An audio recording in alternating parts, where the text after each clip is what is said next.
შენ ხარ ონკოლოგი და შენი მშობელი არის ონკოლოგიური დაავადებით დაყუპული. Ეგრეა ეს ისტორია მომიყვე როგორ იბრძოლე და მოხდა რატომ არ გამოვიდა.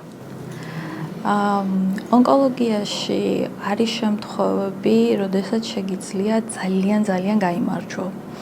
არის შემთხვევები, როდესაც შეიძლება ძალიან დამარცხდე. ეს არის ის მიმართულება, სადაც ძალიან დიდი სიხარულიდან ძალიან დიდ ტრაგედიამდე შეიძლება მიხვიდე. ჩემ შემთხვევაში ალბათ ყველაზე რთული გამოწვევა იყო და ყველაზე რთულია იყო ოჯახის წევრის ექიმი და ებრძოლო ონკოლოგიურ დაავადებას. გამოგეპარა სკრინინგი? არა, იმიტომ რომ მამაც ონკოლოგიური პაციენტია, დედაც. დედას შემთხვევაში იყო ის, რომ 1 წლის სკრინინგი ჩავაგდეთი. და სწორედ ეს აღმოჩნდა ის 1 წელიწადი, რომელიც არ უნდა გამოგვპარვოთ. არა და დედა ექიმია, ქირურგია. დედა დღემდე კარგად არის. მამაჩემის შემთხვევაში აღმოჩნდა ისე, რომ წავაგე. დავმარცხდი.